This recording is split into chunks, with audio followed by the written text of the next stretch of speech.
in Belfast. You can make a petrol bomb in literally about 3 seconds. We all stop letting up at them. So I think we only use hybrid bombs. Yeah. This is Murder, She Wrote. She comes out and goes, they did it at the very start of the episode. So we know where he's going to go. I think, notwithstanding some obviously horrendous behaviour that we have spoken about, it's very hard in this show because... You're not allowed to be nuanced. You're not allowed to be nuanced. No, but see the scale. This is all I can say. See the scale. This is the way I would look at it, right? It's like a Brexit referendum. I think it's 51 on one side and 49 on the other side. Correct. Or 52 and 48. So for the joy he gave millions, I think I'll say. And he's an undoubted genius. I'm going to say genius. He was gone genius. I'm going to go to Chloe Pets next. I'm going to say no level of brilliance excuses that kind of behaviour. Upgrade your wardrobe and also the curtailment of his own brilliance is a further demerit on the genius side. Precisely. It's unrealised genius. I think it would be very different if we were sat here looking at a career that had gone into sort of his 30s and he'd been sustainedly fantastic across the whole time, but because it was unrealised genius, on balance I'm going to go equal. So it does mean that Colin has to form a power sharing committee and do a deciding vote himself. Can you reach a lasting peace? Well, listen, where it took us so many ways right now on some of it. I think, again, not to bring it down, because, but alcoholism and grip economics of his life, and the decisions he said he witnessed it without getting into it. I've witnessed it without getting into it, and it's absolutely fucking frightening. And I don't think there's a disease and addiction out there like alcoholism. What it makes good people do very, very fucking evil things. We have seen it. So I deal with the fact that I think he was a flawed genius more than he was anyone comes to be a genius. I saw George at his worst and best. He was ravaged by alcoholism, and it was Pat Jenkins' testimonial. He looked like he couldn't have walked, let alone kicked the football. He came on, I think it was about the 78th minute or something. I said, 81st minute, he picked the ball up 30 yards out, both feet turned, put it in the bottom corner, walked off the pitch with a stand ovation. The man was like nothing else on a football pitch. So genius for me. Genius. That's it, George Best not unanimously has gone. Hey, what took you so long to call, man? Genius, thank you very much to my panel, Chloe Pets, Neil Delamere, Colin Murray. Thanks for listening to Evil Genius from BBC Radio 4. If you're looking for more, you can listen to all our past episodes on BBC Sound. You probably will punch through the screen. I told you not to go there. Mate. All right, we might be ready to move on this thing. If you...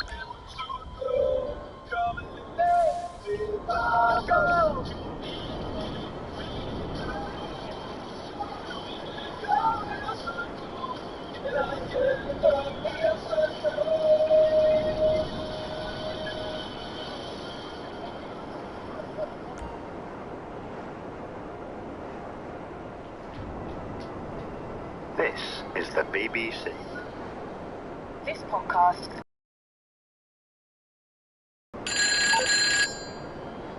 Okay. Music, radio, podcasts. Warning, this episode contains strong language. Genius. Greetings and welcome to BBC Radio 4's Evil Genius, where today a crepe, I'm afraid, is not a deliciously sweet pancake, but instead a shoe, or your Nang trainer, if you will. Evil Genius is the show where we take icons from history and surprise you, much like my marching Uncle Darren was surprised to discover the capital of England wasn't Luton. Only it was made up. Remember the revelation that Mother Teresa was actually colder than a pensioner's council flat? What about when we showed you how Bernard Manning was actually quite funny and did charity work? I wasn't just trolled that week. My house was pelted with organic vegan produce. Take that, you Essex moron. That's a sun-blushed tomato, you mofo. The mind game we play here is simple. A legend is discussed, fact bombs are detonated, and we get covered in the sticky bukkake of new information. Then at the end of the discussion, my panel must simplistically decide whether to pigeonhole our subject, evil or genius. They both sound evil. And so now to the sports field. and I'm pleased to report that my trainers are sicker than my nan's dog. In fact, at home, I'm repping, if I can use that verb transitively for a moment, I'm repping Huaraches in every colour. But today, Nike can just do one. Because today our subject is the man who might have made the shoes on your feet, Mr. Adi Dassler, the founder of Adidas. And here to decide whether he's evil or genius is my esteemed panel. We've got Joanne McNally, who's doing her incredible show, The Prosecco Express, I love that, at the Soho Theatre in April and May, and working on a new show, no doubt, for Edinburgh too. I am indeed. We've got Darren Harriott here, not to be confused with my uncle Darren. If you want to find out what he's doing, just go to darrenharriott.com. He's also heading out to Australia, I believe. We're all on the road. Listen, if we're stand-ups, we're all on the road all of the time. Just Google us and stalk us. And completing the panel, Nathan Caton, who's going back on the road with a tour at the end of 2020. But if you're anything like me, Horse will be on stage 3 times a week everywhere. Yeah. And can just stalk you online. Same. So, I'm going to ask you all, what is your evil or genius relationship with sportswear, Nathan? Me personally, I love sports. I love sportswear. I don't think, honestly, there hasn't been a day in my life where I haven't had some sort of sportswear. Do you think you'd have like formal trainers to get married in, like with a little veil? Oh. Yeah, Nike, oh no, Adidas bow tie. This is my formal baseball hat. That'd be actually quite a great idea. Reebok a little lapel. Reebok side, yeah. What is it about sportswear that you love so much? Well, I come from a massive sports family. And so that's always what I kind of seen on TV. It's like other footballers or cricketers, tennis players, whatever. So whatever they were wearing, I would wear. And also hip hop as well. So weird to me that you come from like a mad sportswear family. That's why you like sportswear for me is because I was poor. And if you had the best Nikes, the best Jordans, and I'm working class, so I say Nike instead of Nike. That's weird to me. You mean you don't do the classical Greek pronunciation, Darren? No, it's always been Nike. Yeah, no, it's so weird that people go Nike. I'm like, what are you talking about? Who's that? So it's literally everything you are. It's like based on your shoes and your footwear. So, like even now, I've got £1,000 trainers at home because I still. How can you? What's a £1,000 trainer? Like Louboutins, the trainers, spikes. I don't have kids or a family. I'm lonely. This is what I do.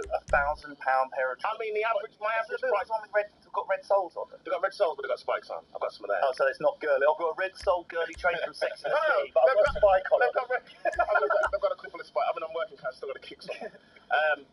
But no, I mean, on average, I spend about £250 on trainers, and it's all from when I was a kid, just not having it, and now I'm able to have it. It's everything. It's your car, it's your house, it's your image immediately. People immediately look at your footwear and they know who you are. When I was like that, A drug dealer, usually. If you're a class where it's in fairness, we idolise drug dealers because they always had 110 Nikes or Adidas trainers. So we were like, we want to be like them, but without all the without the police harassing you. Without all the going on holiday. No one had more trainers than my uncle Keith's spare room. 9 stretch. So, Johan. So I wear sportswear all the time, but in an aspirational way, as in like I'll just say for the benefit of listeners, you've not gone light on the Adidas. No, I'm wearing head to toe Adidas. I wear gym gear every day, I would say, unless I'm gigging, because I'm hoping you're getting on the bus in a leotard and stuff like that. No, like not gym gear, not ballerina, not like not water aerobics. I hail a taxi in Folkehead. No, and then like gym gear, because I hope that if I have it on, you trick your brain into thinking if you just put it on, your body will start cooking up abs underneath that, and you don't have to do anything. Right. Or like maybe today, I'll like just start dropping and squatting in the street. I just wear it in the house, and then I just usually go drinking. So the sport would give you a state of sort of physical prowess, you're like, state of mind. I've got the fashion of an athlete, but the body is flat. But that's only quite a recent thing, that gym wear. Yeah, it's trendy now. Like trendy wear within the last, I'd say with all the skin wear, the super tight sort of lycra type stuff has now become fashionable. Whereas back in the day, like in the early 90s, guys, gym wear was like cut off tops. Like those big baggy MC Hammer type gym wear.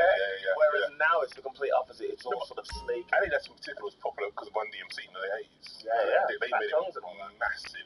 Can I just say that Adidas Superstars are the most uncomfortable shoes going? The classic sort of Run DMC. In your opinion, we don't have the budget to like that. Darren Harriott.com. Do you have an agent we can I was so excited to get a pair because I thought Run DMC was so cool, and because it was quite expensive. So I was like, I can't afford a tracksuit, but I can get like like the trainers, and I just couldn't wear them because they were just so uncomfortable. Right, so I think a lot of people are going to be surprised that Adidas was a person, Adolf Dassler, but he was. He was born in 1900 in Herzogenaurach, Germany, the third son and youngest of 4 children. Adi spent all of his free time doing sports and made his own equipment like javelins, and discuses from stones. He learned how to stitch from his father, a cobbler, and started developing shoes that were specialised to specific sports, or as we say in Essex, Pacific. He set up his own workshop in the family home. In the aftermath of World War I, with electricity and fabric in short supply, jerry-rigged a generator from a bicycle and got leather from army helmets to make shoes. This guy was dedicated. In 1924, he and his brother Rudolf formally registered Kim-Pedersen Dassler. At the 1928 Olympics, some German athletes wore the Dassler brothers' lightweight sports shoes, bringing widespread attention to the brothers and their brand. In 1936, probably the most famous endorsement they had, American Jesse Owens won 4 gold medals wearing the Dassler shoes, catapulting them onto the world stage. Following the end of the war, the brothers went their separate ways. In August 1949, Adi registered his company, Adidas, in portmanteau of his first and second names. Now, everyone, I'm guessing, knows Adidas, but not many people know Adidas. So rather than jump in everyone's opinions, I think we'll go straight to envelopes. Cerebral Genius works by these fact-bombing installations of envelopes to the discussion. So unless anyone has an objection, I'd like to dive straight into the envelope number 1, whoever has it. Go, yes, mate. Okay.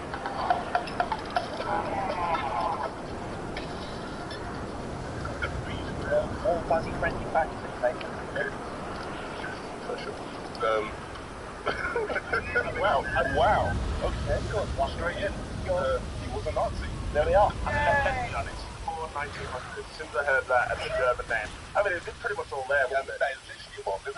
Sorry, first clue was named Adolf. No offense to Adolf listening, but it was all there. Yes, I mean, he's a genius of, breathing it from Adolf to Addy. Yeah. No one's going to buy shoes from I don't think Adolf Dassler. Could you imagine that if I was growing up in Edinburgh? Nice Adolfs. Why are you marching like that? Have you seen the glove where it keeps your elevated hand really warm?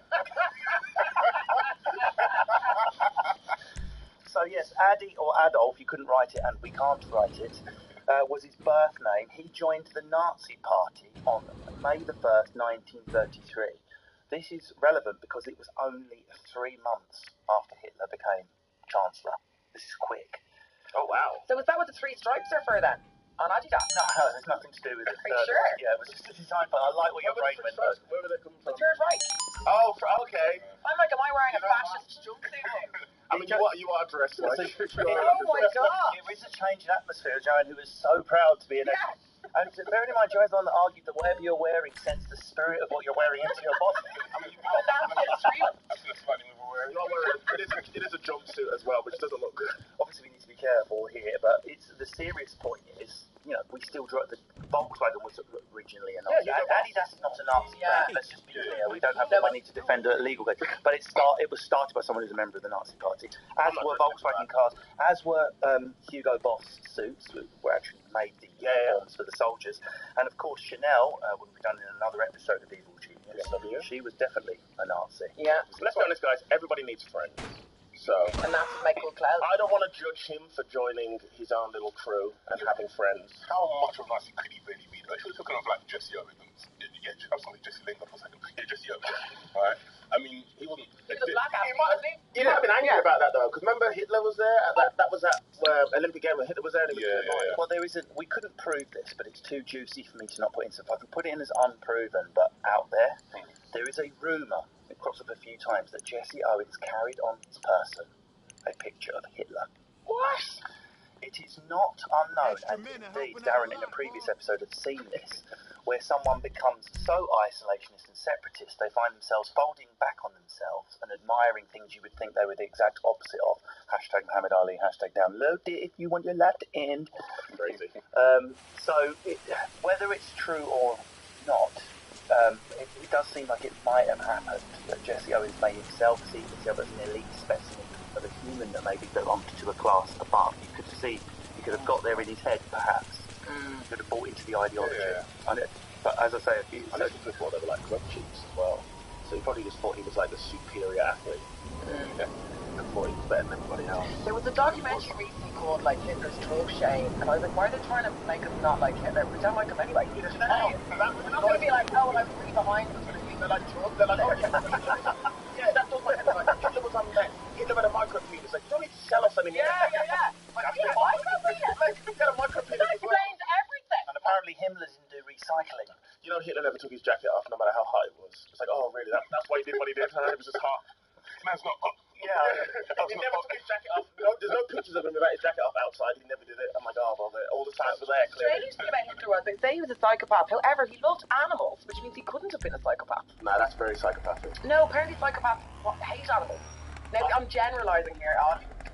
Professor McNally, if you'd like to expand on your 1995 paper on animal I read it in 1962.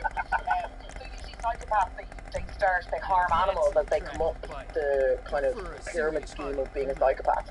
And he was really into animals. He's a vegetarian and everything. He loved animals. Did you watch The Sopranos? Tony Soprano loved animals as well. He killed a lot. Yeah. The same, but now. Yeah. He also bought Adidas. Yeah, and Ted Bundy had a terrapin. Had a what? A therapy cat? No, a terrapin, not therapy. He had a therapy cat. Terrapin's a small we're way off topic. What terrible is it? Have you never heard of a terrapin? No, it's not an English thing. You get Irish terrapins, British. We will not have Irish terrapins. Those British things. We do not blame it terrapins from Ireland. Terrapins, the pounds, all very British. okay, so Megan, I want to just push us on this. You could look at it as like a way of getting him off the hook that it was a mere 3 months after. If me and you were around in 1933, we wouldn't have known what the Nazi Party was going to go on to become. He's just a fascist right-wing leader that's just been elected. You might not have known necessarily what was going to happen. You and I could have joined this thing without realising the implication until the late 40s or the 50s about what was really involved in this project. You just conform to society and what's happening. But is that ever enough to let someone off the hook? If they join something which turned out to be despicable, murderous, which later on they realised was despicable, murderous, but they joined at the time to preserve themselves. I mean, this gets to the core of what we're talking about. I quite like it being there, just going, oh yeah, this is cool, everyone's here, all my friends. And then he's hearing all this hate, and he's like, guys, come on, guys, come on. I'm just here for the biscuits. And then the Nuremberg, what was the Nuremberg marches? Was it march? The rally. Yeah, the rally. Yeah, they would have been exciting. Yeah, they were fast up. Yeah, they were like fitness, for working out. Yeah. And I was just going, Second rally was twice as fast as they were all in Adidas. So Nathan, you haven't answered what you do. This is evil genius, so I'm trying to put any balls. You know the footwear's genius. We're going to come on to discuss that, okay? But can we let someone off who joined in 33? Someone who joined in 39 bangs for rights. Who seeks to join the Nazi Party in 39 or only outright anti-Semites, right? So 33. And he would have been 33 as well, he was born 1900. Yeah, okay. I would say that it was early days. They had healthcare for that. You never know, but I didn't know. Yeah, we didn't know. Yeah, so you wanted to know. You know what I'm saying? He thought cool. Everyone was doing this. Yeah, you know what I'm saying? I don't. But was there a bit of cynical commercialism there? I mean, you've got to remember one of the most famous Olympic Games ever to take place was 1936 Berlin. It was the whole world going, please Hitler, don't be a bastard, we'll give you the Olympic Games, the worst act of international appeasement ever. So the Dazzler brothers were businessmen at the end of the day, particularly Rudy. So by getting in with the Nazi Party, certainly the Olympic Games before 33 and then going back into the 20s, they were getting the shoes on the feet of athletes for commercial gain. Can we let him off on that countdown? I mean, it's a good move. It's smart, technically. You've got to get in there when you can, and this is the biggest Olympic game. I think he was aware of what was going on, but he knew that he wants to push his business further. And who was the biggest person in the world to do that? Adolf Hitler. It's a serious question that's going to become out funny. Would you have joined the Nazi Party? What would you have done? It's 1933. It's 1933. It's 1933. All we know is this guy's been we can't cover what we've done after. You and your family like being told this is what's happening, you want to be inside circle, you need to join. There's a chance some of us around this table would have knowingly or unknowingly, for whatever reason, have joined that frigging Nazi fight if we were in Germany at that time. Yeah, change is exciting. You're like, oh, something different is happening. What was the tax plan? Did they have a good tax plan? I always wonder about that with the Nazis. How many gig receipts? Yeah. You hear all this horrible stuff and it's like fight through the book. But I'm like, what was the actual political party? Like, that's initially what's going to get you in, I guess, right? If they go and get this and the other, other than all the, you know. They were saying, like, we'll rebuild Germany, so Germany can win. People forget, as laughable as it sounds now, the Nazis were left-wing. They were a socialist party. They rose up as the hero of the working men. So that's the bubble they came under, and Dazzler was associated with craftsmanship and factories and making objects. So there was a natural affinity there. They didn't come to power on a bill of anti-Semitism. That came later.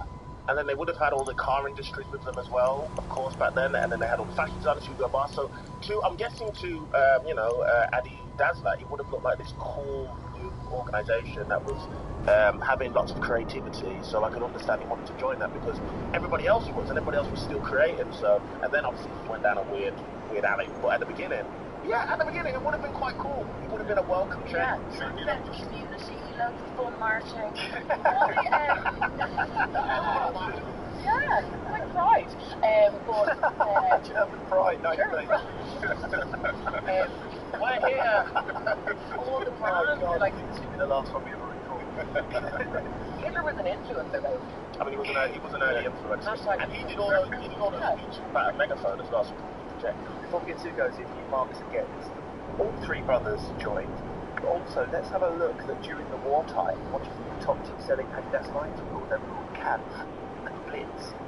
So this puts us into 39, 40, 41. Now, you've got no excuse there. I'm sorry. Yeah. If you're making shoes, there's one thing to appease and to keep you happy. Like, there's another to call your trainers Mein frigging Kampf. You'd literally put your trainers say, has anyone seen Mein Kampf? That would be dramatically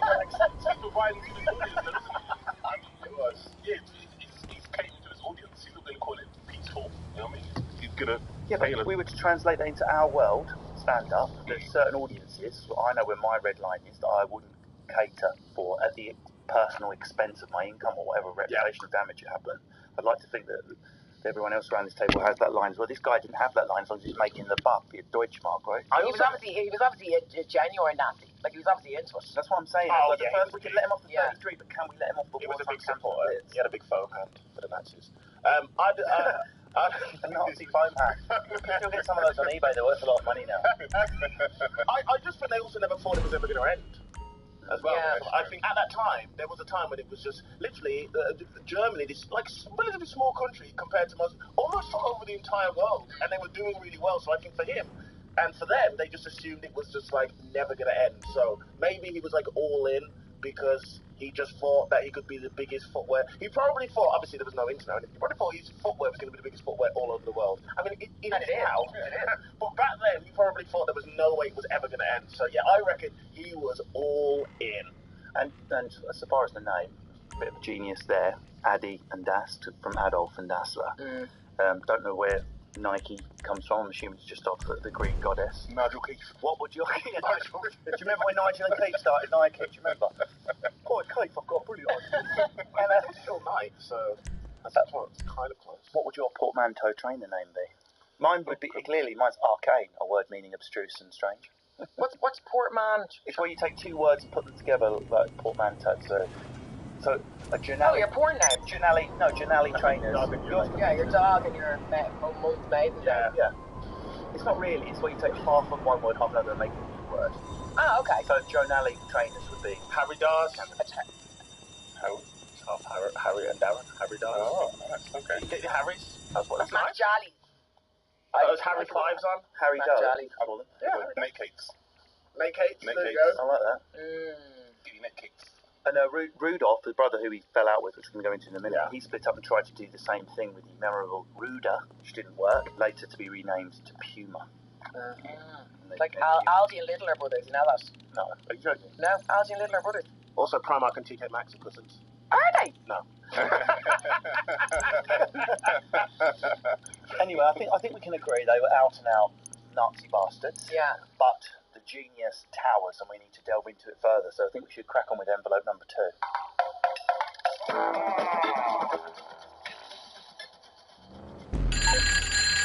All right. I never thought a Nazi chat could be so light and amusing, wasn't it? He revolutionised football.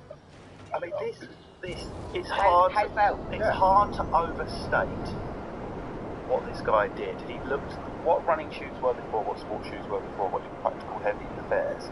And I'll give you this anecdote. This is from the local, a German news site, and the 1954 World Cup final between West Germany and Hungary. It was 2-0 Hungary in the first half. In the second half, rain, mud, everyone's shoes caked with mud. And the German revolutionary Adidas tried out his secret weapon, which had never been done in an international match, which was screwing studs. Took out studs that weren't whatsoever, screwed in the new one, boom. Muller did a 3-2, and at the time Hungary were one of the best in the world. Oh wow. This is just one example of the innovations that over and over again vulcanised on soles, all of this come out of Puma or Adidas, the two brothers, both were responsible, but mostly Adolf Dassler. Nathan, studs. Not just your t-shirt profile, mate. This is proven that team, surely. Yeah, football and no one against Liverpool. And yeah, as you said, that game, Hungary were still like the Brazil of France now, basically. Right? So he introduced longer studs, so the players can have like better critical seat when I think stuff. And it kind of changed how football players play the game now. Even like some of the Adidas shoes now, they've got like a little patch of rubber on it to like increase the grip of the ball, so you can control it better and the ball is faster as well. Basically, all Adidas technology has advanced the game of football. Yes, but how many lives were sacrificed for this? I mean, I didn't know that. That's genius.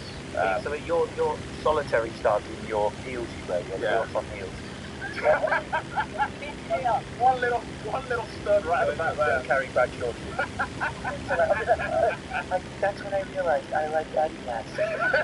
Jared post. No, but this is responsible for everything that we go on about. I mean, I was joking about how large and all these things, but all the sportswear and all the modifications that become cool that kids are wear, these come out of the sports world. This was Adolf Dassler's innovations. I can't believe we did that. We thought we would have the Predators best ever. They're a classic. David Beckham used to wear them a lot. Yeah, exactly. Yeah, which is why I wanted to get them, but I bought that because they were expensive. Wait, so did he have any connections with, like, was FIFA around then? Did he have any connections with whatever the sporting organisation? Was he in the, I'm guessing he paid them all up, he would have had everybody in. The subsequent generations, particularly, see, out of the two brothers, which we'll get into a bit more in a minute, Rudy was the charismatic sales one, go on the road, meet Jesse Owens, break into his dressing room, saying, please wear my shoes. And Adolf was the nerd who was like, what if there was screws studs, you could change studs off, what if you use vulcanised rubber, what if we tempered it with this, that and the other. So Rudy was the one, and his son subsequently went into football organisations and tried to get work on the commercial association. You could argue that's negative though, because what has sport become? Just like a cynical commercial enterprise where players want to associate with brands to become more important than the game, doesn't it, Joe? Football studs, what do you think? You know I don't think I think about football. I feel there's something which people who aren't into trainers, or maybe people from a more middle class background might not realise is how important, you touched on it a little bit in the intro there, trainers are as a currency. I don't know if it's the same in Ireland, Joe, but we have beach in Ireland. No, I mean, I don't know that. But what I mean, okay, let me give you an example of how important it was in the Adidas town in Herzogenaurach. When the two brands split, Puma and Adidas, it was so important which company you worked for that families split basically they worked for. And the town was nicknamed the Bennex because when you greet someone, you checked out what the traders were wearing first before you spoke to them. That's rival. But that was my experience of my teenage years as well. From the age of about 12 to about 16, when particularly September, when you first came back from holiday, you might be allowed to wear your trainers in sports break, when you changed your trainers as you're going out the gates to the school day. It was a bedneck environment. I bought the first pumps into school. I had an auntie in America, we'd gone to there were tennis pumps and when he was available in the UK. I swear I felt like a god that day. We didn't grab an detached house, but I might as well. I was like I was a king. It was a currency. Oh yeah, clothes like they're like your first identifier. Like you two with your baseball hats, you're trying to say something. Russell with Russell with the Diamante wedding ring is trying to say No, my wife's trying to say something. back off! It's crazy important. Ever since I can remember, if you went to clubs and stuff, you get shot. Stepping on someone's trainers because you wanted someone. Really white. Yeah. I've got even now on the tube, I've got really big feet, and I get nervous wearing trainers. Alright, Darren wears clown shoes. You know about the profession. I get so nervous when I can't put my feet. They don't take your tiny car, do they? And I get nervous when people on the tube, they will accidentally click against my feet, and I get worried because I don't want my trainer. And it's always been something new. This is what I don't understand, like when I see all the women with the Balenciaga shoes, they're wearing these, like, they're wearing £600 runners around the streets of London. I'm like, why do you spend that much money? Because if you go to their house, they have no wallpaper on their walls. Their settees are all rent, but you know what? Those £600 Balenciagas on the street, you don't know that. Yeah. You don't know they struggle to pay their rent. But okay, we're slipping into discussing well-made fashion brand shoes, but it was Adolf Dassler who turned the lowly high street sports shoe into this amazing thing that the man on the street wanted to own, so that generations that have come, our generation, generations after, you can be wearing £100 trainer and getting rated at school for wearing the right shoe. It was Adidas who made this jump into making a high street man aspirational. Chanel and all the posh brands have been aspirational for years. We can credit him, I think, to start with. Yeah, he's made his brand this important thing of our social lives. Was it as stressful for you growing up as it was for me? I mean, the idea of I find a white trainer actually quite stressful because at some point I'm not joking. I've got Huaraches, I've got green, I've got black, I've got black with the white, so I love them. I bought in every colour because I've got my feet too big for my height, so I have to wear shoes that come up high. No, good to get a massive hand. A lot of girth on my feet as well. No, but if you look, they've got the high bit there, so it takes off the silliness of how long my feet are. But the white Huaraches that I took to even at my age, where I should know better, it's stressful the thought of one fleck of mark appearing on my white trainer. I wore white trainers to a festival once. No, I didn't realize how money could be because it was yellow, and I had to walk around with black bean bags. Black bags, sorry. Bean bags.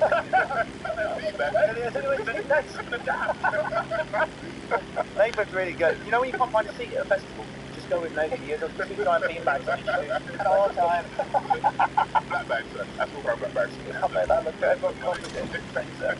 It's amazing the longevity of Adidas, now that I think about it. And it's so Adidas is cool now. It was always cool. Was it always cool? What do you think when Jesse Owens won the race? It wasn't cool. I would also But say... was that in athlete's land rather than like street fashion I would land? say Adidas has always had the celebrity endorsements from Jesse Owens all the way up to Run DMC, and even now, I mean, it's everywhere.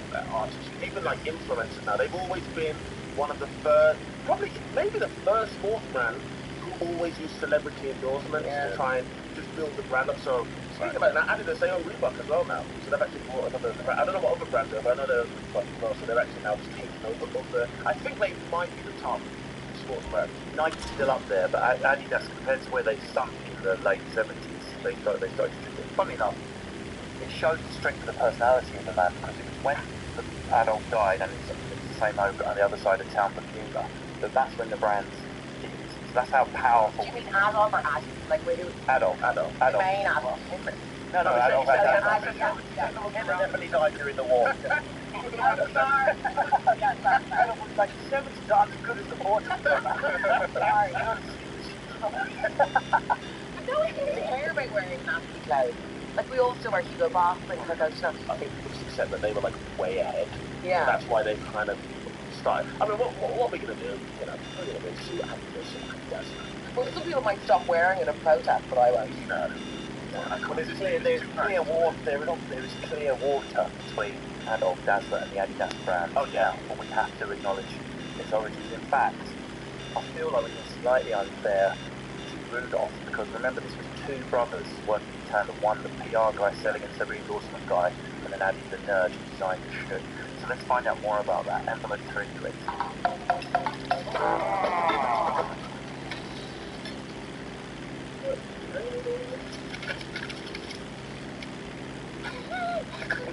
Talking about my brother. Envelope 3, worst brother ever. So, now these are live subjects, if you like. The town of Herzogenaurach is still divided today. Along the river, one side of the river, the Puma factory, one side of the river, Adidas. It's still a town of bent necks where they buried the hatchet in 2009 for the football game. I mean, it was 2009 until there was there's still two sides of the town. The brothers are buried at opposite ends of the graveyard, as far apart from each other. They hated each other, and it's quite murky about exactly why, but not murky as in Emmy. Okay, but murky as in Emmy. Okay, wait. Rudolph was called up into the army, and he was convinced that Addy plotted against him. The conflict started because Addy like to look at his technicals. I'm the nerd, but I have to keep the factory going in the German industry. What's the point of sending me off to be shot at? And there's Rudy felt a little bit like painting his PR man, so I'm focused had to go on. Whether it's explicitly done, we don't know. He was also taken into a prisoner of war camp for the Greeks, as I like to call us, when he was over there, and there is some evidence that Addy, by getting a Jewish friend who he helped during the war, to say, yeah, let me protect him here, therefore Addy's just a follower rather than an out-and-out Nazi. That Addy got a bit more protection, got less punishment, he got a suspended sentence, he got probation when all the convictions started, and Rudolph was punished a little bit more. Rudolph blamed Addy for why you back in knee, done it on purpose, typed in the rivalry building. They were so opposite, one creative, charismatic, one nerd. So the competition was already there. The wives hated each other. They hated each other's wives. They all lived in the same house among the factory, different sides of the house. Blazing arguments all day long, building. You've got the war story, then you've got the one night there's an air raid. They both go down into the shelter. Addy and his family get down into the shelter just as the planes start coming overhead. As the planes come overhead, Addy's fortunate to say, well, here come the bloody bastards again. Unfortunately, he said it as Rudy and his wife got down into the shelter. There was a massive bust-up. Rudy's like, you said that about me, calling me a bastard. No, I didn't know. And that was this big fight they never recovered from. It's a mixture of all these things. There's also some rumours that Rudy may have had a piece of banging in Addy's life. So they're only rumours,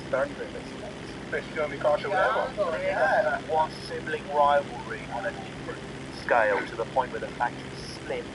And when the factory split, some people went from the Adidas factory to some stage. There was a point in the 40s and 50s where there was a Puma factory worker at a table in a cafe. He wouldn't sit at that table, he would sit inside of the cafe. He wouldn't go where they went. He wouldn't associate with them. He wouldn't date someone in his Adidas family versus someone like this. It's massive. And the town is still, as I say, split, river down the middle. This is sibling rivalry on another level. Anyone got anything that competes with that sibling-wise around the table? Joanne, you got siblings? You got an only child? Yeah, I've got one brother. I mean, yeah, you actually had, but I love him.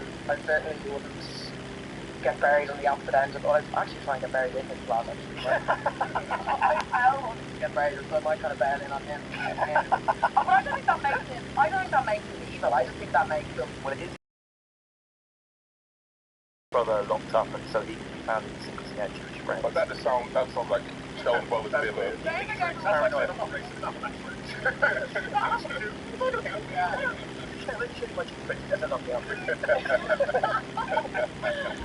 I don't know, like, he sounds like a bit of an asshole. Which one? Rudy or Adolf? Adolf. Sounds like a bit of an asshole. Well, because he didn't back his brother, because he let his brother get locked up in the PO war camp. Yeah. Backing him up. Yeah. Given Darren everything I've told you about the rivalry, about how much they hate each other, Addy was jealous of Rudolph's charismatic, getting the brands off more personality, and Rudolph was jealous about his genius. Do you think the bloody bastards comment was about the Allies bombing, or do you think he was about his brother getting bombed? If you had to guess. I would probably... You'd think it would be about not his brother, about the Axis. Because the thing is, it's all so needs to go on. And I'm thinking, why think about everything else you said about them? That seems like the nicest thing. That seems like the thing your dad has always been a massive kid. Yeah. Like, yeah. Like, you look at the later route, apparently The reports were once at a time is this house is positioned, you can Google it, on a hill above the factory, this lovely white villa, and it was blazing rows coming out of it all the time. Why they were living together, God only knows. I guess they just didn't trust each other to not live. Because one of them was there without the other one. They didn't trust them looking after the factory. And this is what went wrong when Reed went away to war and Adolf had all the riches. This is sort of let more poison in. What do you think, Nathan? I think Who's in the wrong here? I'm starting to think this guy's the worst Adolf. On a list of 2 Adolfs, is the worst. I'm the eldest, so... Yeah, what's your sibling rivalry like? Well, it's not, because I'm the eldest by quite a way. You're the winner automatically. How much away? Like 11 years. I'm bloody hell. Exactly, yeah, so it's I'm already in secondary school. Man up. I'm being taxed. I personally think they're both just, I can't really say the word, but they're fans both of each other. Yeah, guys, come on, this is not, act like idiots, you know, we've got to do. They don't shit in your own doorstep, isn't that what they say? Have a fine. It's hard, like, really good British. How do you pass that acre town too? I can't find any other examples of this happening. I'll be a little. But in the town. Yeah, it's still like that now. There's still that weird, like... Well, there's still this, it's an unjoined up town. So there's an arrow computer this way, Adidas this way, and for a time, as I say, you walk to the shop, there's an Adidas fan who's wait outside and wait for the People love a bit of drama. People love a bit of drama. That makes it real. How weird like that though? There's like an Adidas family in there, and then it's like, ugh. People love an enemy. They treat them the way that's so like that. So I have some like blood and crepes. Oh, the truth. It was blood and crepes. Yeah, it's all. Honestly, any siblings, Darren? Yeah, well, I've got an older brother, but he was always playing football. He had Adidas credits as well. So hang on, you're not from a football family. No. He was the big footballer, and he loved Adidas. And then you're not sporting as a kid. Not really. I was also fat. I just couldn't really do anything. I just watched my brother. He played Bayern Munich as well. And he was always the sporty one in the Adidas. Wait a minute, hold on a second. Your brother wore Adidas for a German. You're putting that in now as the last. Oh, yeah. I'm putting it all in. It's wearing Adidas in Germany. You're going to put that in at the end. So you would have been wearing Adidas on the German football pitch? Yeah, he did, yeah. When it was, yes, he played really young, yeah. It was great. It was great at football. I mean, look, guys. Now that you're not jealous though, did you not have a bit of Rudy Dassler jealousy going on? Yeah, I was really jealous because he would always have all the Adidas, yeah. He'd have all the boots and everything. It was cool. Even the uniform, even the football kit was just like cool. Because nobody, especially back in like the mid-double, was wearing like a band kit on the street. It was all, local teams. But on an achievement level, there must be some rivalry there. Oh yeah, no. Yeah, well, what's the age gap? Oh, 2 years older than me. I know, Your brother's a 2 years old playing football. You're like, hey ladies, I'm really good at maths. You want to come and check out my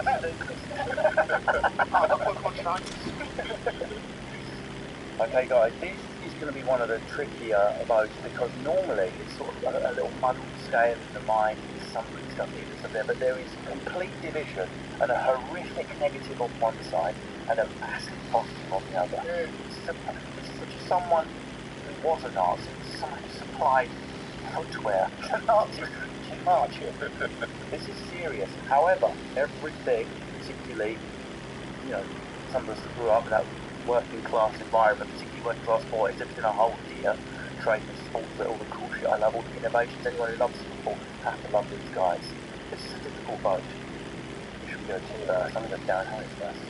It's very difficult because obviously any affiliation with the Nazis is bad. You could have a Nazi badge on your bag, and I'll be like, hey, hold on a second, you're evil. But in this case, I think that based on all the innovation, especially around football, based on the fact that they were already aware that you need celebrity endorsements, when Rubber as well was running into this early change. They all knew that it was big to be the #1 brand. And also, so to interrupt, one of the first to do it, that shows the genius itself is that innovation, right? Completely, and even though, again, Nazi affiliated, Nazi party, they did let a black foreign athlete wear their trainers because they knew that it was going to be big for them. I'm going to say genius, but don't air this episode. Well, if you're listening to this, you know I've got no trust qualities at all. Let's go Nathan next. Nathan Casey. Okay. You're genius. For me, it's not an hard decision. It's a genius for me. I get the background, the whole Nazi stuff. It was a long time ago. Come on, guys. No, I wasn't there. No, I get it. We could have been. Imagine. I know. But at the same time, we've been hanging around. I've got a Jewish great granddad. I'm guessing we would have been like marching in the front line. I get the other side of it, but just my passion. Hang on, I get the other side of it, but I love trains. I love the sport so much that I just can't really detach myself. You'll be the last face I would have seen, wouldn't it? As I popped up of yours. Go on, get it. Do you like my trainers? So you're going Genius? Sorry guys, but I'm a sports geek, so Genius. Well, we know we're not going to get it. We know we're not going to necessarily. Yeah, because there are two against. Can I? Like, well, are you saying my I was hoping we were going to have a bit more tension. I cannot predict what's going to come out of Joanne McNally's mouth, so I'm a bit lost for words. So I like to think I have a moral compass, but Adidas is so magnetic that it's kind of skewed it slightly, and I'm going to say I think he's a genius. Wait a minute. Is that 3 for Genius then? Yeah. But it's like if Victoria Beckham dressed in Ku Klux Klan, still like her clothes. Oh my God Almighty. If people tune at that point, we weren't suggesting that Victoria Beckham is in the Ku Klux Klan and she's Genius. We're suggesting that Adolf Dassler, Nazi, paid up, including naming his trainers Mein Kampf in the middle of the most horrific killing history's ever witnessed. From 3 people, 3 intelligent comics has been voted genius. I cannot believe that this contenders will never be allowed in the BBC again. Thanks for listening to Evil Genius from BBC Radio 4. If you're looking for more, there won't be any more after this, so don't go looking. But maybe you'll find something else you like on BBC Sounds. Hit subscribe, or why don't you hit it with your saluting hand as you support the Nazi panel. Thank you very much to my panel, Darren Harriott, Nathan Caton and Joanne McNally. I'm off to wear trainers that aren't associated with mass killing. Goodbye. You doing?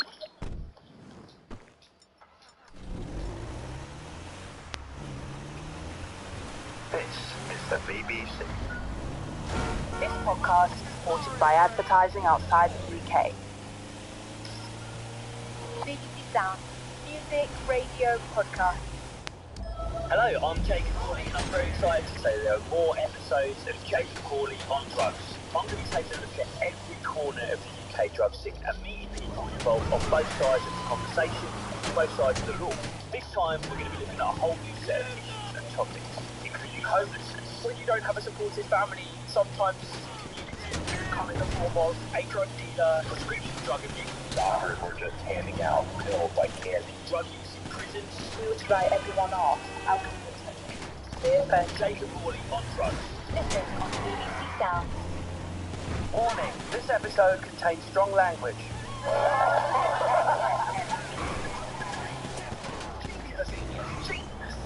Hello, this is BBC Radio 4's Evil Genius, where sometimes the discussions are just not cricket, which, if you're like me, is a bloody good job. We've got more chance of stimulating the Zimbabwean economy than you have my mind about the game of cricket.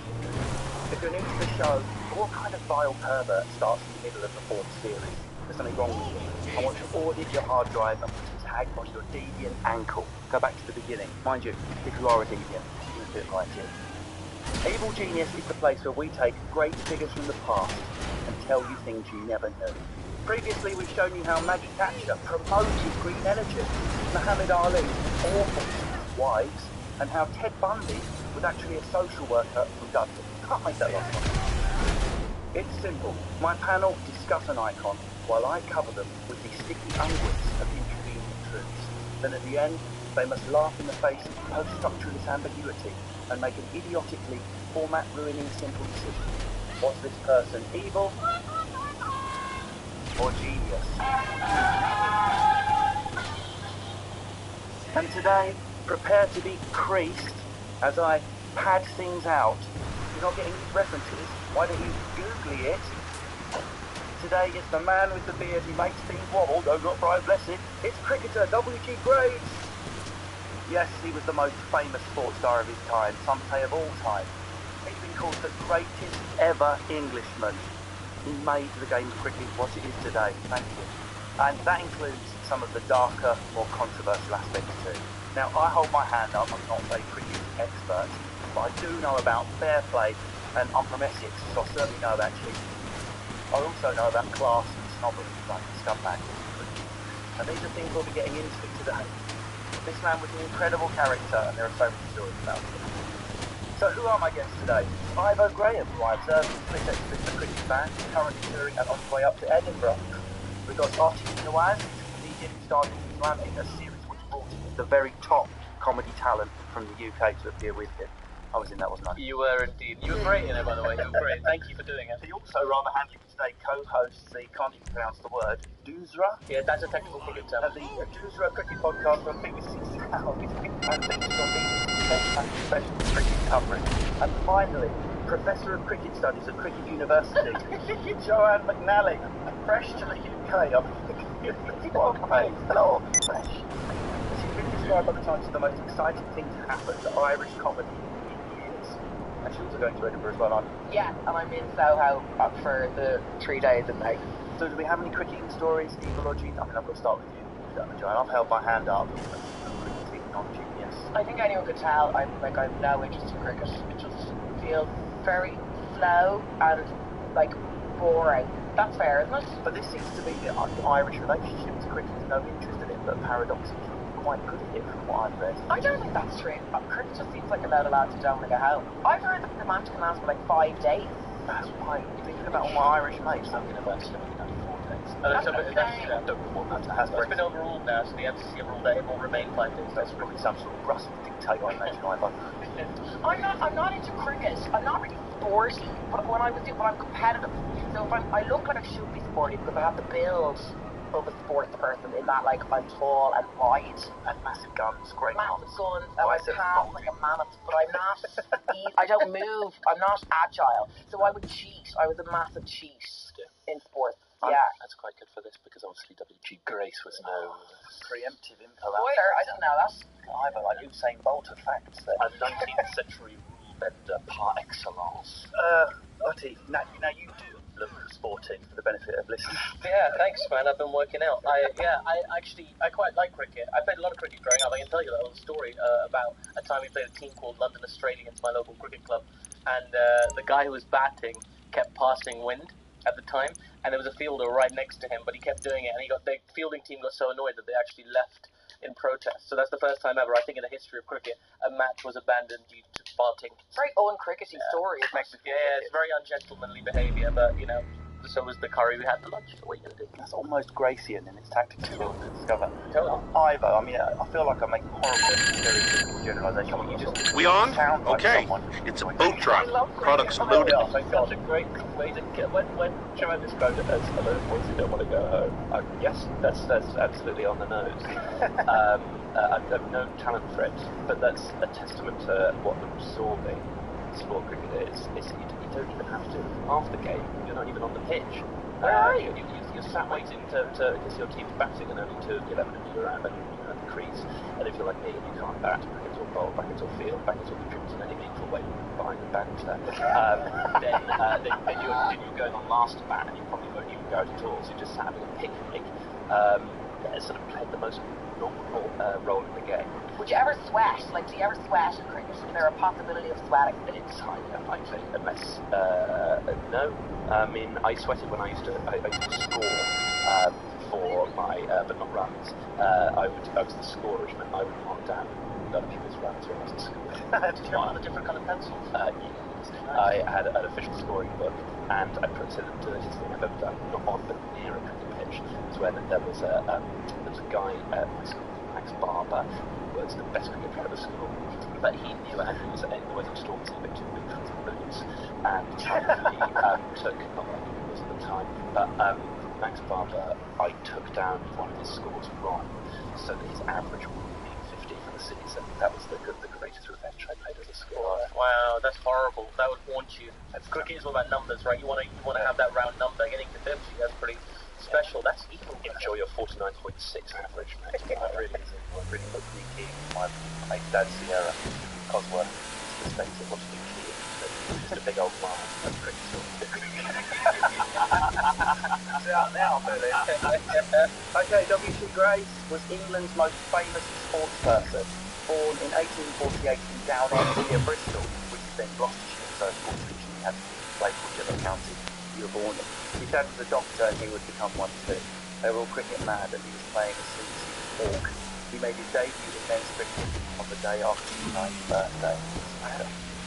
Gerald Howat, I mean that's genuinely a cricket writer's name, one letter away from me, Gerald Howat. Gerald Howat writes, when he was 16 he made his debut at Lord's and the Oval together with 170, his first century, for an invitation side called South Wales against the Gentlemen in Sussex, which is a nice pub in Brighton now, which I would definitely recommend you to. It wasn't long before he was being called the most wonderful cricketer that ever held a bat. 1871 was the year which he was hailed by the press as the champion, becoming the first player to make over 2,000 runs. His batting average was twice that of the next man. I saw it in Ballarat season 2005. Just like heartbreaker. What's going on? Just something then to say. I was doing a character as I cried over a girlfriend that dumped me and needed to go on that holiday. I was the scorer. Put my average down. Dirty pencil.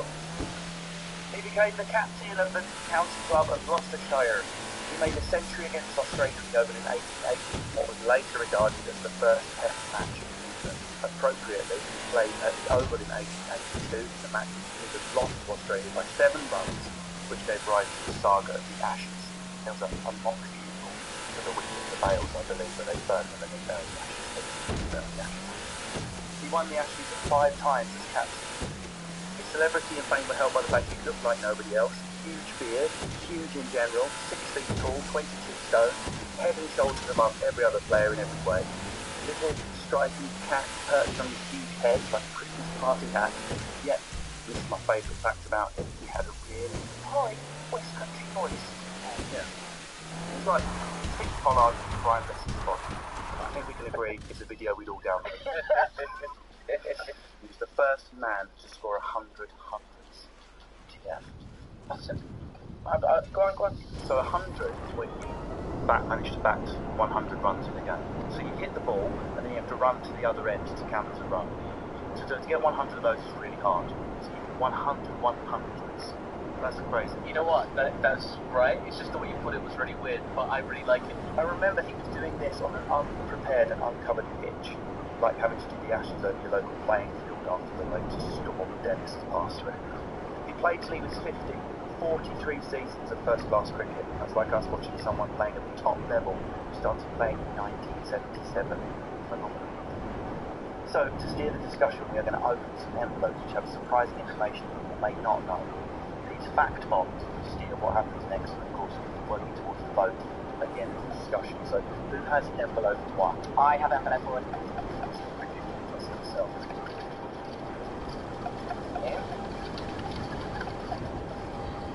Cheater. This is from Wisdom, the cricketing Bible. Jeffrey Moorhouse writes, Grace was sometimes a shameless cheat. Yes. How so? Well, we're talking about gamesmanship and bullying with a deep interest in being shown the money. He was a shameless rule breaker. There are countless examples. I mean, the most famous, skip the county so many times, actually goes to this apocryphal, is that it was an exhibition match that the crowd were there to see there, but his bails, his bails were knocked off and he picked them back up, put them back on the wing. Everyone's here to see that. Yeah. What was more than that? It was genuinely intimidating the players around him because it was bowled out, which is hard to do because the bowling W.T. Grace is really good, obviously, and when he's been bowled out, the bowlers work pretty hard for that, and the bills come off, and they celebrate it, and he just picks them up, puts them back on, and gives them all a stare, like a mafia boss. Like, I'm not going anywhere, guys. He didn't even have to say anything. They just continued as nothing happened. It's awful. Is it though? Because I was thinking about this, I've got it. It's vote straight up. It's actually the greatest cricket achieved. Then I thought every comedian I know, including me, stays on stage long after the bails have been bowled off and go, I'll be finishing this set. The more you shout out the C word in my face, the longer I will be here. Ivo, come on, it's cheating. You've got to know. It bangs the right. Yeah, but there is something like sexy about the whole thing. I don't think I would ever have the confidence to listen to that in my own professional sporting career. Largely it's true. But if you dominated the game, you have a certain amount of people, or the majority of people would be disappointed to see you get out. It does happen in cricket. There's a cricketer in Pakistan called Shahid Afridi who's pretty popular. He hits a lot of sixes, and it would be this whole exodus in the crowd the minute he got out, like thousands of people just leaving the ground 10 minutes into this game because he's out, and they're like, oh, that's what we came to see. And I get it to an extent, but also, like, come on, man, like, go away, let somebody else play, let somebody else be a star. Like, and also, it's such a rare occurrence if he's got out, then that should be a really fair number of times. I mean, in exhibition matches it does happen. I think recently they had, like, for the bushfires in Australia, they had this exhibition match. What's an exhibition match? It's like, it doesn't really count in, like, the grand, like, the canon of cricket, like, the statistics don't matter in that game. It's just to show off one player. The crowd will come to see the player do his thing. Oh, well, that's not cheating. I mean, it's just one player. Like, they pulled back a bunch of legends, and they didn't have this rule specifically to that game that if you got out on the first ball, you could continue playing. But that's not a general rule. You know, it's a gentleman's sport. You're supposed to behave yourself. You're supposed to have full decorum at all times. So if you're out, get out. But if he is cheated, he's not cheating. He's just giving the people what they want. Let me give you some more examples. Let me give you some more examples to when you're answering this question. Does this ruthlessness to win show a genius, or does it show that he isn't a genius by the fact he's cheating? For example, when he's sledging, which I believe is just talking at someone when they're trying to concentrate bowling and fielding, you're putting them off. Like, it's the equivalent of when you're at school going, wanker, when someone goes to bowl you.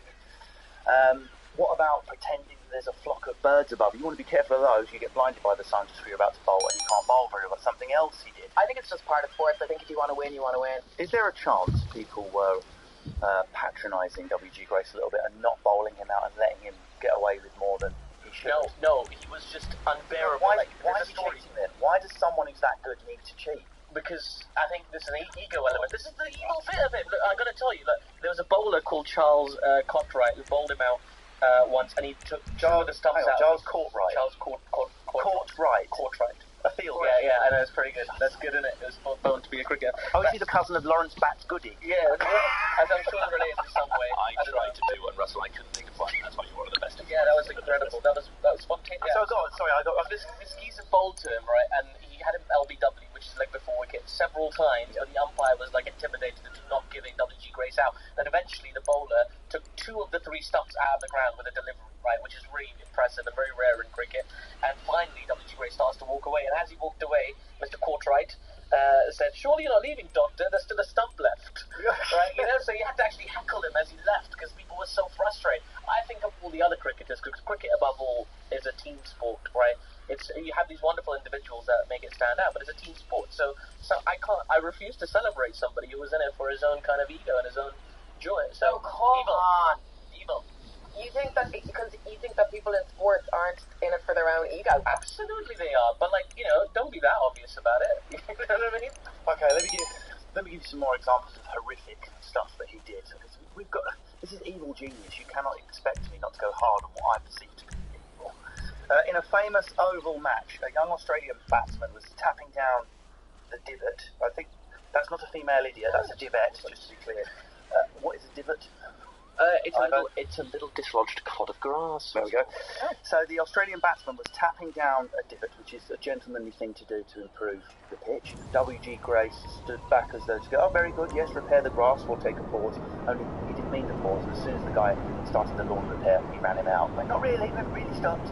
I'm like, what is he, 11 years old? I cannot explain how annoying and just maddening it is when somebody does that, because the ball is dead. So in the jargon in cricket is dead ball. So when the ball is dead, that means it's not in play. That means people are just resetting for the next ball.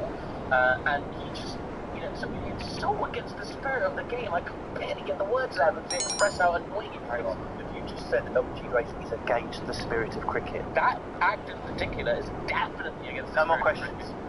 I fancy him. I'm attracted. I like that. He's an unreliable bastard. Yeah, I like that. He's irrelevant. I like that. Just the ball. When the ball is dead, like there's an expectation. Again, we talk about it being like there's a decorum to cricket, right? Even now, when it's been massively commercialized and everybody in the world plays, and it's worth billions and billions of dollars and all that kind of stuff, but it's still it's hard. It's still a gentleman's game for something that was played in the best possible spirit. I'm not hearing any gentlemen here, so not for a minute. Listen, we need to do one for envelope too, but I've been saving the best till last. He kidnapped a player once. Brilliant. He kidnapped a player called Billy Midwinter, who was supposed to be playing for Grayson's Gloucestershire team that day, but he decided to play for his country, Australia, just down the road at another cricket ground. So Grace turned up with his heavies and tried to bundle him away. The Australia team followed him, and there was a show, like a sort of slapstick showdown in the street, the two teams fighting over their man. Grace got his way in the end, kept his man, then performed horribly, where he was so traumatised by the whole experience. And Australia, whom he didn't play for, went on to win. This guy never played for Australia, and on what you're remembering here, ended up having a horrible life and died in an asylum aged 39. Now, you know what the crazy thing is? A lot of English fans would think him a genius just for trying to prevent an Ashes defeat. Such is the love of English cricket fans for the Ashes, which is inexplicable, really. I still don't understand why English cricket fans. I'm very much an Englishman of convenience, but only when I'm at the airport, usually Pakistani. Yeah. So I just really. I'm middle class when I'm at the Radio 4, but scumbag since I leave. There you go. Hey man, whatever it takes to get a seat on the Jubilee line. So I don't like this kind of obsession with the Ashes that English cricket fans have. They won the World Cup last year, and they still went on and on and on about the Ashes. So the fact that WG Grace was willing to go this far to go and to secure the Ashes, most English fans will be like, yeah, he's right, he's good, he's a good lad. Ivo, come on, you're a decent human being. You have to out this as morally bankrupt behaviour, which stops us calling this man a genius of English cricket. He should be blacklisted from the good reputation of cricket. I've been on enough stag leaps to know there's no greater thrill than bundling a man to the back of a car against his will, Russell. I think that he was just trying to sort of. I have less objection to that than to the on the field. The divot gate, as discussed, Joanne. The getting his opponent out when the ball was dead, which is just, if you're going to do that, then you may as well not turn up. Do you not think that most people at the top are assholes, though? Well, look, everything except for Richard Branson, it seems to be genuine, very. How is Branson your example of one of the good guys at the top? Because he seems to be really sound. With cricket, though, people at the top tend to be pretty lovely. I was 21.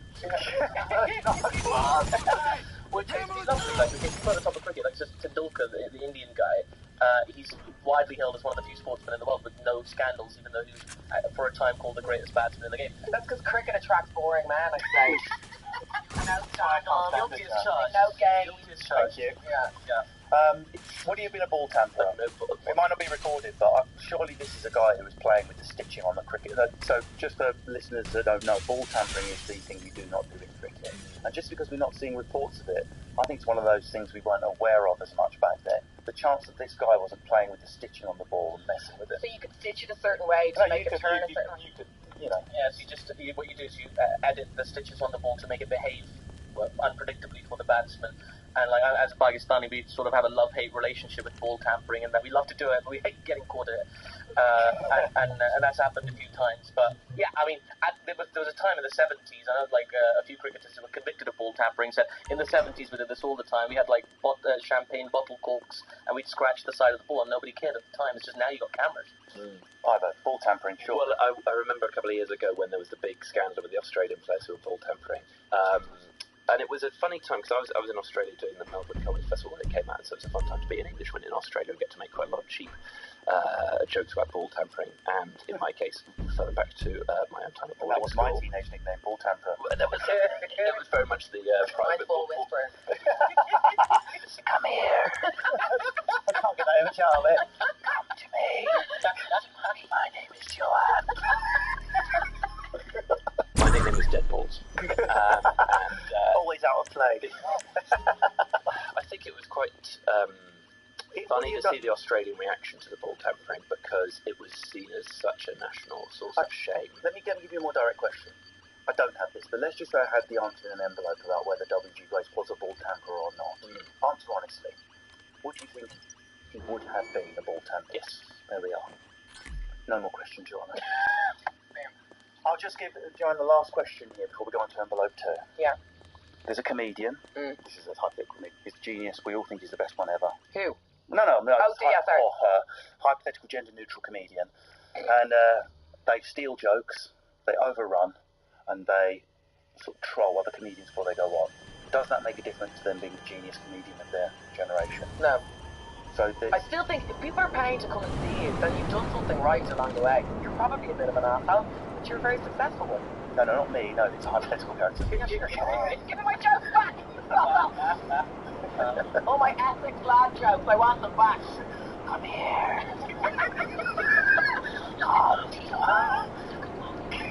If I'm successful enough to have a support act, I'm going to bully and belittle my supporter. And I'm going to say, in the words of WG Grace, they come to see me. And I'm going to relish that. Yeah, you're either successful or sound. Look at Keanu Reeves. He seems to have done it both, but he's in the minority. I love Joanne's examples of these together. Keanu Reeves. Yeah. Dates appropriately aged women, and it's really sound. Envelope 2.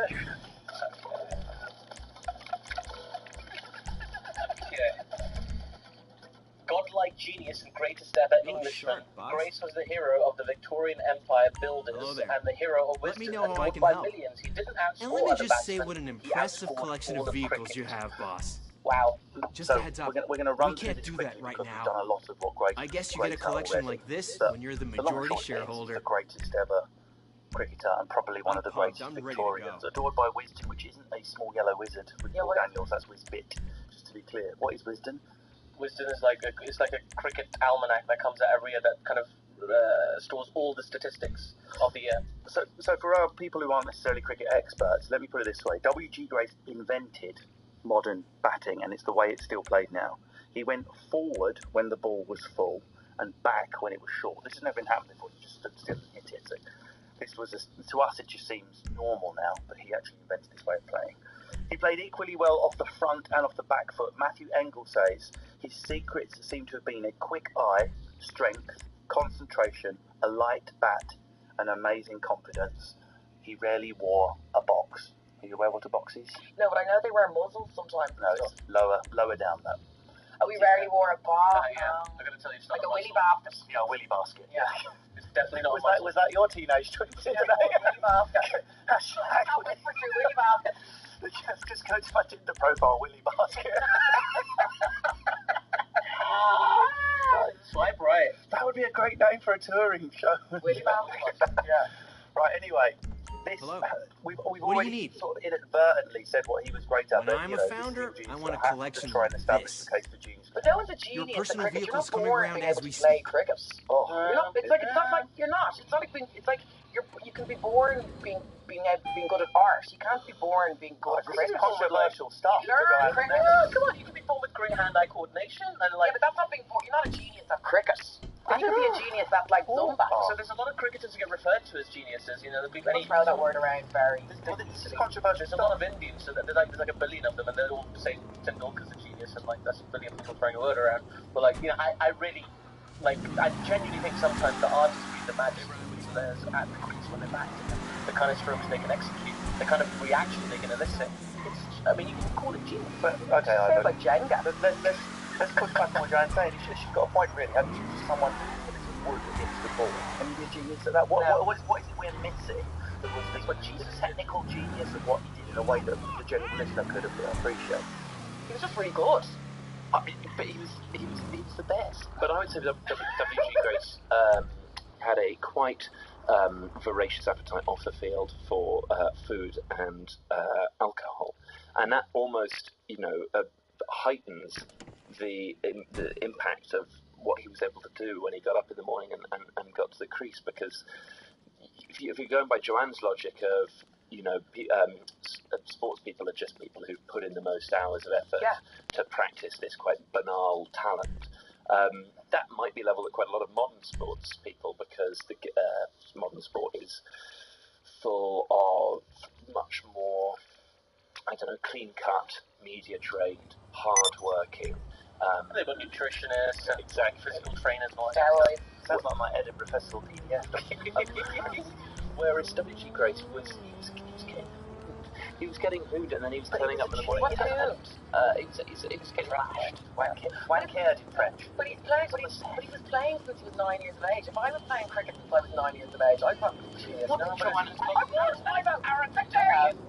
genuinely played cricket since I was like 4 years old, and like sadly I just never played as well as I wanted to. But if we look at natural acuity and speed and reaction and the innovation of the way the ball is played, that's analogous to one of the Impressionist painters suddenly using quantism for the first time. If we dab with the brush, we can create an image with dots. Someone did that first, someone like Sura. So that would be classed as genius, and I feel we wouldn't even debate it. We would say he's a genius for the first person using quantism. So we must translate this to cricket. He stood back with the ball and came forward into it, establishing the modern play. Changed my mind. Did you tune out there?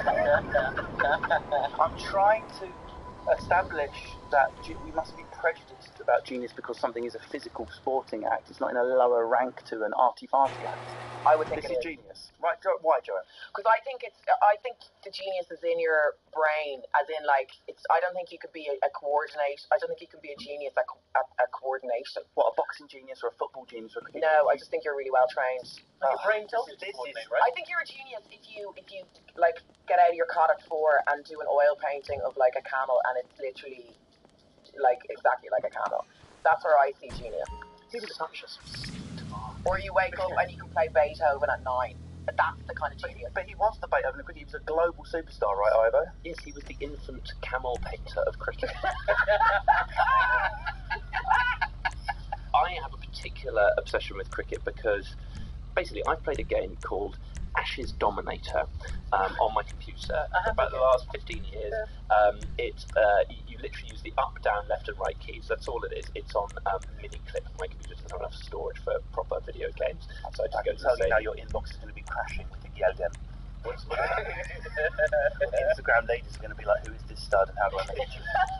They're absolutely welcome to slide into the DMs, but I won't be reading them because I'll be playing Ashes Dominator. And what you're trying to do is literally the ball is a ball is moving towards you on the screen, and you have to press left, right, or forward, depending on where the ball, which direction it's coming. And even with hundreds, probably thousands of hours of my life sunk into this completely pointless pursuit, I still don't press the right button quickly enough because it's it requires reaction speeds, which then professional cricketers are actually doing with so many other variables and pressures.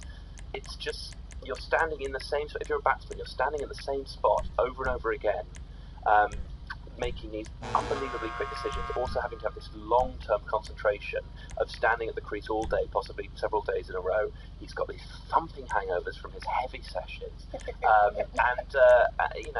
was he a godlike genius? And the word godlike is loaded here because remember, Monty Python actually used W.G. Grace as the face of God.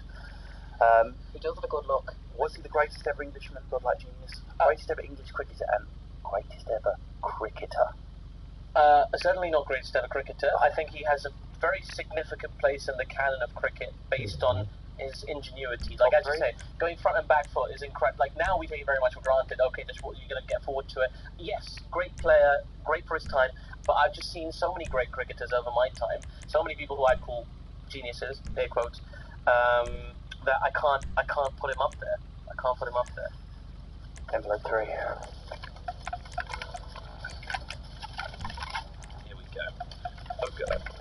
We ripped it in half in the envelope. Right. Snob. This is from an article by Jared Kimber called Cricket's Greatest Bastard. I hate W.G. Grace. I don't hate the man or the player, but I hate what he stands for. That he represents the English class system. Glad I've been given this one. The English-focused coverage of cricket history, or even its present. He was born into a world that was segregated along class lines. He was on the right side of the segregation. That meant he wasn't some kid out on the street playing when he could, but he had access to his own coach. Had he been a woman, of any shade of pigmentation darker than white, or poor, he wouldn't have become a worldwide name. I mean, this is it, isn't it, Joe? He's just posh, lucky, trained a lot. What about W.G. Grace? Come on, Ivo. Yes, he did benefit us a lot from Training and money. Training and money. Why is cricket so posh? Why? I don't think it is anymore. It used to be then. It was very much a class thing, but now it's the most accessible thing in the world. We talk about, India is definitely developing as a country, but I think something like 65% of cricket's revenue comes from India now. Right, so for people listening, they might not realise there was this division in cricket between amateur and professional. Gentlemen who didn't get paid for it versus plebs who did. Who would you have played for, Ivo? I'd like to think I'd have straddled the two. You'd have scored for both sides. It is pretty astonishing and you might say disgusting how much more he was being paid than most of the people he was playing. And he was the amateur. Yes, he knew his worth. I think that's the thing about W.G. Grace. He made sure he got paid. I can't remember what the sum of money was that he got paid to go to Australia for the first time, but it was like 10 times more than anyone else on the team. It was enough to buy a row of houses, is how I saw it described. So, but they were counted as expenses. So this is something people have labelled derogatory as shamateurism, where you pretend you're doing it for free. Charity gig, any comedians listening, but you're secretly getting paid behind the scenes. Not something, I'm normally lying, but not something I do. There's lots of crisps and sweets and gigs. But he really was faking it, wasn't he? He was pretending to be amateur and coining it in. He was coining it in everywhere. He was the face of Coleman's mustard. Isn't that great? But also, quite sort of, it does undermine you a little bit. I'd like the greatest sportsman of all time not to have been the face of Coleman's mustard. It would make it purer. But then Federer is getting a big row about this Credit Suisse stuff. Well, Paul Newman was a salad cream, come on. Yes, I'm the voice of Itch Pet, a dog flea treatment cream. Shut up! I am. I did a campaign for Caniston. Right. Thrush cream for women. Well, Willy Basket, you did that. Yeah, I did that. Oh, but it was a short brainstorm. We've got a thrush campaign. Right, okay. Now, Grace travelled, we've mentioned this Australian trip, and Grace travelled first class with his new wife to Australia as an amateur on tour, while the professional players were dumped in steerage. When the professional players complained, Grace derided their complaints as pretensions to equality. Pretensions to equality. Pretensions to equality, i.e. get back to your economy class seats and stop imagining you can ever be equal to me, says the, by the way, FYI little fact bomb, the great-grandson of a butler, W.G. Grace. Now, people that use language like that are usually not very nice people in all the other aspects we can imagine to do with equality. How can you admire this man? I tell you why, because I spent my privilege to actually commentate on cricket at Lord's, the home of cricket, and sometimes you go in through the North Gate, which is right next by St John's Wood Station, but occasionally they close it because they're fixing something or whatever, so you have to go all the way around the stadium and you're kind of huffing and puffing, but you go in through the Grace Gate, right? You've got a gate named after him at Lord's. You go up the Grace Steps. It's the Brandenburg Gate. I don't do a salute when I walk through it. No, but nor do I. Just to clarify. But there's a big statue of him just out there, and it's just part of that tradition of cricket. It's like, okay, this is cool. I've made it into this weird little club thing that I was never meant to be in. And that's your justification for his class-based snobbery. That he makes me feel warm and butterfly sometimes. Ivo Graham, you got anything better than that? No, if I was going to call every man who's ever given me butterflies a genius, then it would be a long list. Imagine you maintain eye contact with him. It would be very uncomfortable. What's going on here? But come on, we've got it banged to rights. It's a horrific thing to say. He wasn't joking. Of course not. It's again a bit like the willful breaking on the pitch. It's the sense of entitlement of man who knows he can get away with it, and that's the world that as it was then, and it feels increasingly like, if you don't mind saying, the world we live now, where sort of elitism is very much back on the menu if it was ever off. Listen, I'm a privately educated, cricket-loving, just awful person. So I should. None of us can change the accent about birth, but we're all in control of the decisions we make afterwards. Okay, and this guy's made some pretty awful decisions. I think sports, global sports stars, almost always have if not moral deficiencies under the surface. There's certainly quite a lot of financial sort of interest in what they're doing, and they are sponsored by dirty money, or they have trodden on people to get where they are. And I don't say that the joy they bring to millions justifies all of that, but if you're going to take down WG Grace, you're going to take down a lot of past and current sporting icons. With pleasure, hashtag. And come on, Joanne, I mean, the Irish nation must have a complex relationship with English snobbery, and that type of attitude must chill your blood to hear it spoken like that. He was product of his time. There's always going to be... I think he was just a bit of a narcissist. But this particular thing of sticking the professional players in the back and going, they've got their pretensions to equality, like he was a cut above them, a different class of human. Surely that's a... But was that to do with their class? The fact that he thought they were just bad at cricket? Yes, because he was a gentleman and they weren't. A gentleman. I don't know. That's a bit rough now, to be honest. I am with you. Like, I think the idea that it was really just a case of, it's not the class that I represent or the class that you represent. It's just that you are you and I am Dr. W.G. Grace. Yeah. Right? That's who I am. I think he saw himself as, like, if you think of W.G. Grace as like the best bad guy wrestler of all time in WWE or something like that, that's what he was. He was this guy that came out. He doesn't have an issue with, I'd like to think. He was the Undertaker. Well, no, the Undertaker never really gave strong promos. He was like Hulk Hogan when he turned into a bad guy. Right. Like, I don't know if you got too much. Yeah, I downloaded the video. Yeah. It's just like, you know, you come out and he says, you people don't deserve me. I'm too good for you people. Now, he's not saying poor people. He's not saying, he's literally thinking Anyone his character. him. Yeah. I think he's an artist. Okay, we've run out of time. We're moving to the vote. I should just say in brackets, because normally we'd rip someone's personal life apart here. Disappointingly, he had a wonderful, it hurts me to say it, he's a wonderful personal life and he's faithful to his wife. I'm feeling But that's how you know, like that, you don't know, we don't know. We're out of time and it's time to move to the vote. Now, it's definitely not going to be unanimous, I can sense that. So I think I'll start with Atif for the vote, please. I'm so evil or genius. I'm so down the line on it because I really I can see both sides of it, and I think he's, you know, to borrow what I was saying, kind of straddling the line between evil and genius. But overall, I like the decorum of cricket means a lot to me. The gentlemanly behaviour, I still, you know, feel special when I get to step foot on a cricket pitch. So the way that he just respects it in those moments is enough for me to go evil. My goodness, did not see that coming. What a googly. Thank you. Ivo, I'm going to go to Ivo Graham. But those moments did kickstart the pantomime tradition argument of the Ashes, which is not necessarily the most interesting thing about international cricket, but does provide its soap opera quality, which we all know and love, with the exception of Joanne.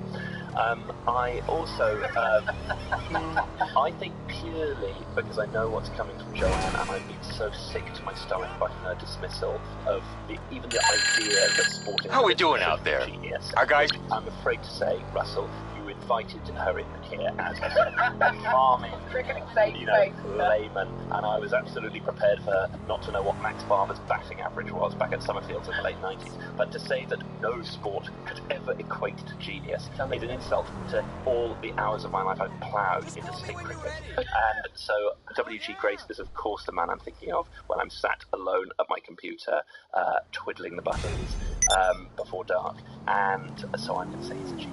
Okay, there's a split panel which falls to Joanne McNally to have the casting vote. Now, have I done enough to convince you of the equality between, say, painting, literature and sport? W.G. Grace was indeed a genius? Or is it just a... You need something, huh? One of your rides? To be honest, Let me know. I actually don't think I'll bring it to you. Or evil. I just think he's a bit sexy. But if I had to choose, I think the fact... Yes, you literally have to choose. If that is the purpose of the podcast, which I'm told it is, I think any man who can build up that much drama around himself and chat around himself and make himself be referred to as a genius for basically what seems to be me to be like adult Jenga cricket, I'm going to say he's a genius. I did not see this coming. Only one in one from us. You know, the cricket. W.G. Grace, genius, and not by the votes I expected at all. Amazing. Thank you for listening to Evil Genius from BBC Radio 4. If you're looking for more, you can listen to all our past episodes on BBC Sounds. please do register officially, or just download a fake version and cheat. That's what WG Grace would have done with some dodgy software, the cheating beardy bastard. Thank you very much to our panel, our team the wise Joanne McNally and Ivan Graham. All of you, you're out. From the one village behind a mountain. Imagine you're living a very different life on the other side of the world. You feel I cannot do anything. Live silently in the shadows. Stay home, bring children, make food, and then someone takes your child, disappears into the night with your little girl, and you can't stay silent any longer. And you'll do whatever it takes. Travel thousands of miles across the globe to find your missing daughter. This is my child. I look after this child. Love, try just go everywhere. Join me, Sue Mitchell, for this gripping new BBC Radio 4 podcast series. Subscribe to Girl Taken on BBC Sounds.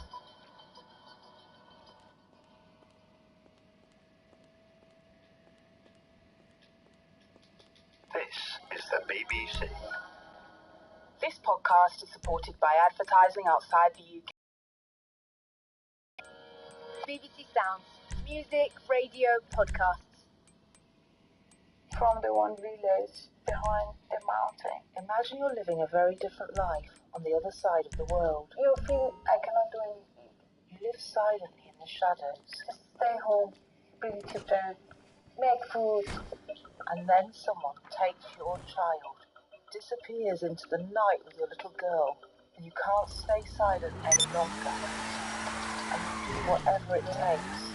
Travel thousands of miles across the globe to find your missing daughter. This is my child. I look after this child. Love, try just go everywhere. Join me, Sue Mitchell, for this gripping new BBC Radio 4 podcast series. Subscribe to Girl Taken on BBC Sounds. Warning, this episode contains strong language. Genius. Hello, this is BBC Radio 4's Evil Genius, and I'm Russell Kane, the third Russell of comedy. The one with the Dead Dad show, comes from the council estate, looks a bit like Nick Grimshaw. It doesn't matter, I'm the host. This is the show where we take towering figures from the past and ruin your mind by telling you things about them that no one wants to be. Marcel! In the past, we've spoiled John Lennon, dared to denounce Muhammad Ali, and most shocking of all, some of us ended up rather like Bernard Manning. As I've said the words Bernard Manning at the BBC, I must now cleanse my microphone with some holy water. The power of Christ compels you! The power of Christ compels you! As always, I'm joined by a panel of three funny idiots, guests, who by the end of our session in Guantanamo Bay must vote one way or the other, evil or genius. We live in an angry, simplistic cancel culture. Wake up one morning, end someone's career. That's the world we live in. So why not ironize that impulse with a ruddy good 45 minutes chat? And so, to today. Moody, self-obsessed, self-important, unstable, angry, scary, and unpredictable, I welcome my panel. And it's them who must decide whether musical legend Nina Simone was more evil or genius. Budget was £2.49 for this show if you'd like to get our open and transparent accounts. I'm joined by a panel, and that panel is comprised of Athena Kublenu, comedian, writer and podcaster, Harriet Dyer, stand-up and mental health advocate, and Jamie McGrath, or McGrath. McGrath? You don't mind, do you? I don't care. It's my husband's name. Exactly, I like that. A comedian who has just released her memoir. How's our guy? Through the Leopard's Gaze. And just for listeners, that is G-A-Z. We're not talking about gay leopards, are we? No. I think you were straight. Yeah. I was going to mind through the Cheetah's Gaze, but that is spelled G-A-Y-S. It's about living amongst felines in Brighton. I thought you said leopards. Not leopard's gaze. Leopards. Leopards are.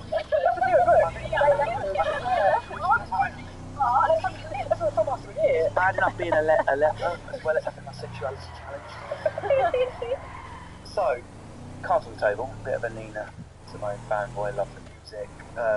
And I also kind of like how scary she was, a bit of a sucker for a powerful, feisty woman, unmarried one.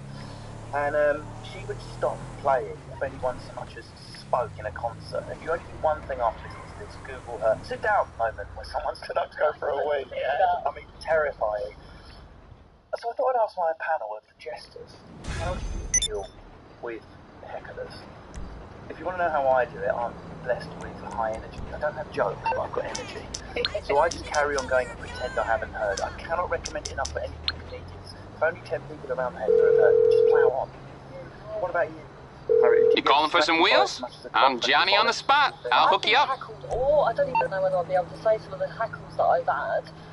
But at the minute it's fantastic because I've been deaf in this ear for the last 3 weeks. It's coming at you. Because I think it's been a stress ear, and I tried to get rid of it because I thought I had a blockage, so I got the power shower. I feel like you should go see a doctor. I'm a bit stressed, so I'm deaf in one ear. You kind of have to get attention. Well, I did go to the doctor, and then I went to the nurse, and then she said, I think that it's an infection, so go to the doctor, and then the doctor said, just steam it, and then I couldn't figure out whether to steam my ear or my face, or I got a bit discombobulated, but anyway, I've got a head full of water and have done. I wonder if Gwyneth Paltrow has anything for that. Yeah, like your vagina steam, I just stick your ear over it. It's fine. What?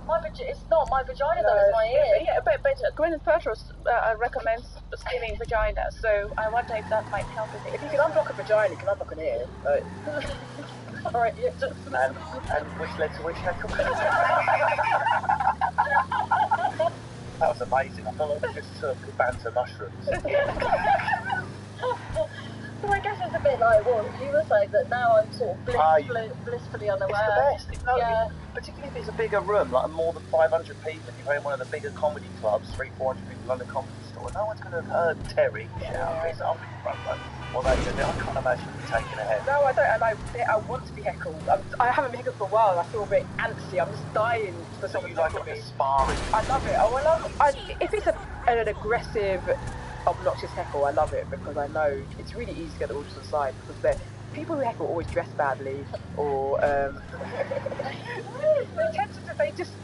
why do you want attention? You should want all eyes away from you. So it's easy.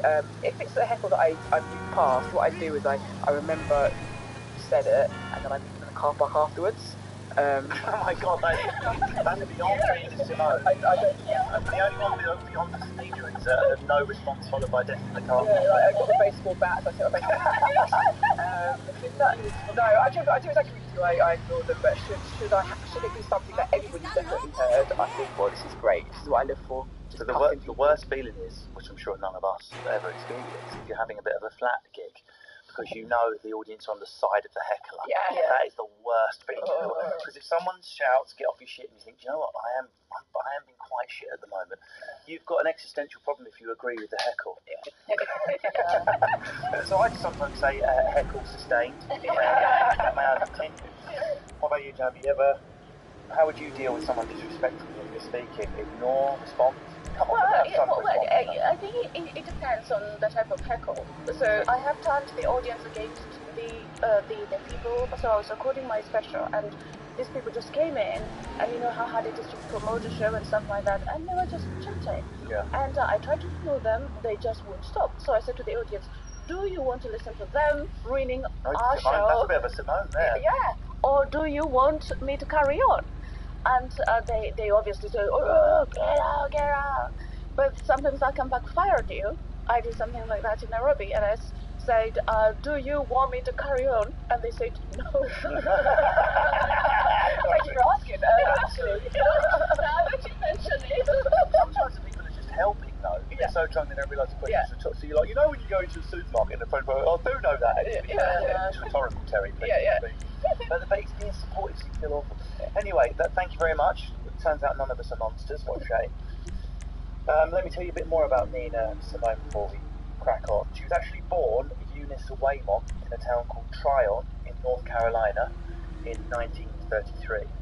A woman who her mother worked for offered to fund a year of piano tuition after she heard Nina play in a church.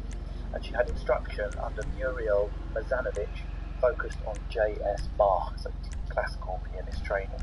and she went on to spend a year at Juilliard before being rejected by the Curtis Institute of Music in Philadelphia, which she believed was because of her race.